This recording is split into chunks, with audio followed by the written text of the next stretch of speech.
Assalamualaikum warahmatullahi wabarakatuh. Pada kesempatan kali ini kita akan belajar uh, menyusun data, ya, membuat tabel. Tapi kunci dari membuat tabel itu kita harus paham dulu mengenai istilah normalisasi data, ya.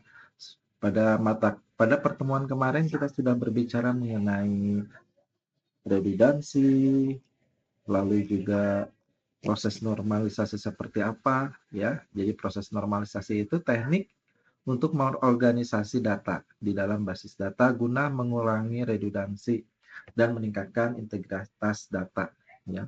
Nah, ini ada tahapannya, ya, teman-teman. Jadi emang beberapa programmer yang emang sudah paham dia langsung tanpa diperlukan bantuan, ya. Dalam tahap normalisasi ini ada tingkatannya yang teman-teman harus pahami. Di sini ada bentuk pertama atau first normal form, ya, yang fungsinya menghilangkan duplikasi kolom atau multi value attribute, ya. Lalu ada bentuk kedua, pertemuan kedua atau second normal form, menghilangkan redundansi parsial, ya.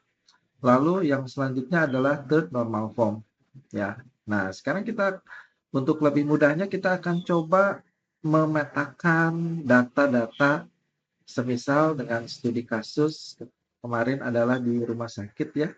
Jadi ketika di rumah sakit, teman-teman bayangkan teman-teman bekerja di bagian di rumah sakit, di olah data, semisal di bagian pendaftaran pasien. Nah, di pendaftaran pasien, eh, teman-teman coba petakan dulu datanya apa saja. Mungkin yang pertama adalah data pasien, ya. Data pasien ini lalu juga ada data alamat, juga ada register. Nah, buku data register ini adalah yang mencatat pasien saat melakukan pendaftaran. Lalu ada data petugas, petugas yang melayani, termasuk di petugas pendaftaran, ada poli, ada dokter, ya. Oke. Sekarang kita akan coba ke data pasien, ya. Nah, data pasien ini eh, biasanya isinya teman-teman mungkin sudah paham. Yang pertama ada nomor rekam medis, gitu, ya, nomor rekam medis. Lalu ada nama, ya, ada eh, tempat lahir dan tanggal lahir harus dipisah, ya. Tempat lahir, tanggal lahir, ya. Lalu jenis kelamin, ya. Sudah jenis kelamin, eh, ada agama, ya. Agama, terus ada agama, lalu ada status, ya. Status, lalu ada apa lagi, teman-teman? Ada status, terus oke, ada alamat, oke, ada RT, RW, RT, dipisah, ya, RW-nya. Lalu ada eh, kode pos, ya, kode pos atau mungkin kelurahan, ya, kelurahan, ya, yang isinya ada kecamatan, ya, kelurahan, cukup satu saja. Nanti kita akan coba kawinkan kelurahan dengan tabel halaman. Oke, lalu selanjutnya sesudah kita identifikasi alamat, kita identifikasi pengenal seperti nick mungkin, ya. Oke, nick ini bisa disimpan di setelah nama pasien atau mungkin di sesudah di paling bawah, ya. Karena apa? Karena terkadang pasien lupa bawa nick, sehingga kalau umpamanya disimpan di atas khawatirnya agak sedikit lama. Tetapi kalau umpamanya teman-teman ingin disimpan di sini boleh, ya. Sesudah nama berarti, atau sama saja sih. Sesudah jenis kelamin, oke, boleh dipilih ya. Nih, boleh. Kalau ada, tapi saran saya sih nick itu tentatif ya, sesuai kebutuhan saja. Bisa disimpan di bawah, di sini, nick, nomor BPJS, terus apalagi teman-teman, nick, agama, status, alamat, penanggung jawab ya, nama ortu, nama orang tua, kalau perlu. Oke, kalau umpamanya konsepnya di rumah sakit, teman-teman harus mendapatkan data pasien sebanyak mungkin. Kalau teman-teman konsepnya di rumah sakit atau di puskesmas, ya, karena apa? Data ini akan sangat membantu sekali ketika teman-teman uh, bekerja. Lalu, tapi yang penting adalah RT, RW, ya, kelurahan, ntar kita gabungkan. Oke, oke, segitu dulu kita identifikasi. Selanjutnya kita identifikasi alamat, ya. Oke, alamat isinya adalah kode pos, ya. Kode pos ini sebagai primary key. Kalau yang ini primary key-nya no RM, ya.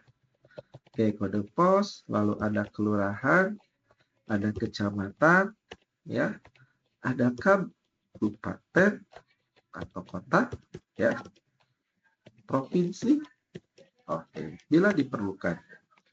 Oke, tabel intinya adalah sebenarnya tabel yang paling inti harus ini adalah yang di register rawat jalan. Jadi tabel register rawat jalan ini merupakan inti dari proses pelayanan atau kegiatan di pendaftaran. Makanya tabel register ini mungkin harus ada. Yang jadi primary key adalah nomor register, ya. Ada lagi nomor register, nomor RM, oh sorry, tanggal dia daftar, ya, no RM, terus ada lagi nomor RM, terus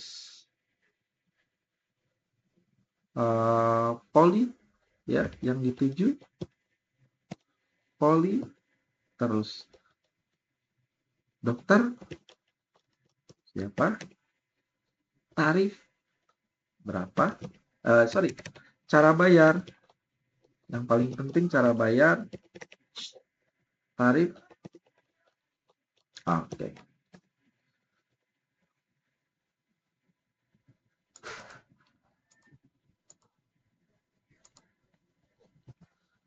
Lalu selanjutnya adalah petugas. Petugas ini adalah petugas yang melayani. Jadi kalau umpamanya idealnya di bagian pendaftaran itu emang harus ada petugas yang dicatat di dalam database. Karena apa?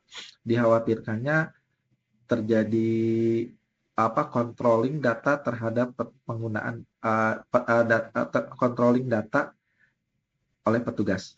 Ya, terkadang misalnya ketidaklengkapan atau incomplete dari suatu data pasien itu dapat kita lacak untuk menilai kinerja dari petugas. Misalnya, petugas itu berarti ada NIP, ya, nomor induk pegawai, lalu juga ada nama, tempat lahir, ya,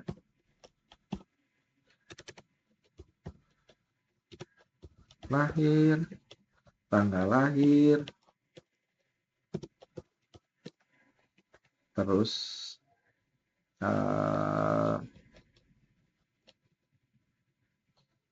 profesi, ya, profesi, terus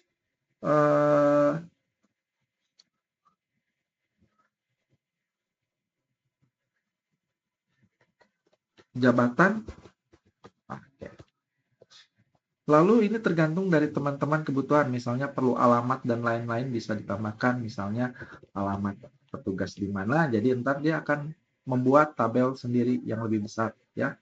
Alamat, ya, boleh. Ya, lalu selanjutnya adalah tabel poli. Tabel poli ini mungkin ada kode poli, ya, kode poli, ya. Lalu selanjutnya ada uh, nama poli, oke, penanggung jawab, oke, kalau perlu, oke. Lalu selanjutnya ada kode dokter, ya, dokter, ada nama dokter,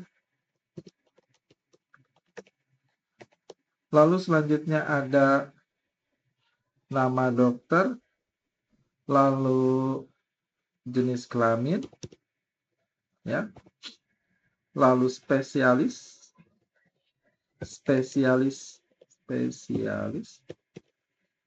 lalu ada alamat, ya,